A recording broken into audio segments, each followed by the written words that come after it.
Hi last వీడియోలో fundamental rights అంటే ఏంటో తెలుసుకున్నాము. ఈ వీడియోలో ఫండమెంటల్ రైట్స్ అసలు ఎన్ని రకాలు, అలాగే ఫస్ట్ ఫండమెంటల్ రైట్ గురించి డిస్కస్ చేసుకుందాము. ఈ ఫండమెంటల్ రైట్స్ అనేవి 1978 బిఫోర్ దాకా మనకి మొత్తం 7 టైప్స్ ఆఫ్ ఫండమెంటల్ రైట్స్ అనేవి ఉండేవి. 1978లో 44th అమెండ్మెంట్ ద్వారా మన ఫండమెంటల్ రైట్లో ఒకటైన రైట్ టు ప్రాపర్టీ అంటే ఆస్తి హక్కుని ఫండమెంటల్ రైట్ నుంచి తొలగించడం జరిగింది. సో అప్పటి నుండి మనకి మొత్తం 6 టైప్స్ ఆఫ్ ఫండమెంటల్ రైట్స్ అనేవి ఉన్నవి.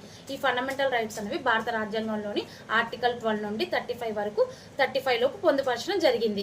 సో ఫస్ట్ వన్ వచ్చేసరికి right to equality, second one right to freedom, third one right to exploitation, fourth one వచ్చేసరికి right to freedom of religion, fifth one వచ్చేసరికి cultural and educational rights, sixth one వచ్చేసరికి right to constitutional remedies. So ఇందులో first one ఏంటంటే right to equality. ఇది వచ్చేసరికి article 14 నుంచి 18 వరకు right to equality గురించి చెప్పడం జరిగింది. అందులో ఆర్టికల్ 14 ప్రకారము రైట్ టు ఈక్వాలిటీ అంటే ఏంటి అంటే ప్రభుత్వము అందరినీ కూడా సమానంగా చూడాలన్నమాట. ఏ ఒక్క వ్యక్తి పక్షాన కానీ వర్గం పక్షాన కానీ అలా అన్నది నిలబడకూడదు, అందరినీ సమానంగానే చూడాలి.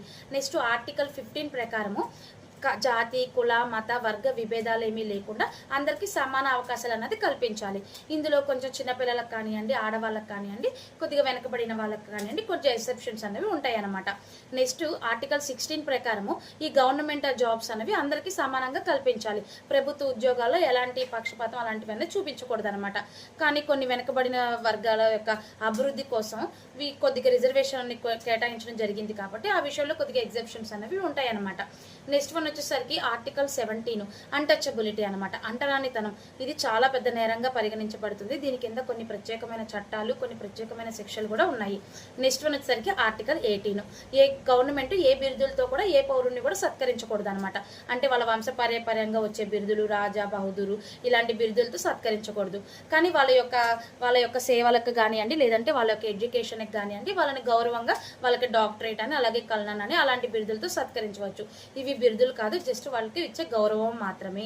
నెక్స్ట్ వన్ వచ్చేసరికి ఒకవేళ మన రైట్ టు ఈక్వాలిటీ అంటే సమానత్వ హక్కు కనుక ఏమైనా భంగం వాటిల్లింది అంటే మనము ఆర్టికల్ 32 ద్వారా మనం రిట్ పిటిషన్స్ అనేవి సుప్రీంకోర్టులో దాఖలు చేసుకోవచ్చు. అలాగే ఆర్టికల్ 226 ద్వారా రిట్ పిటిషన్స్ అనేవి హైకోర్టులో కూడా మనం వాటిని దాఖలు చేసుకోవచ్చు అనమాట.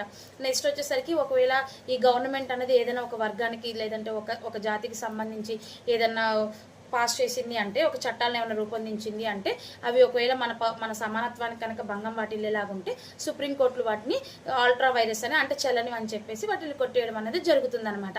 వీటి గురించి ఇంకా మీకు ఏమైనా మోర్ డీటెయిల్స్ కావాలంటే కామెంట్ చేయండి. నెక్స్ట్ వీడియోలో రైట్ టు ఫ్రీడమ్ గురించి తెలుసుకుందాము. Thank you.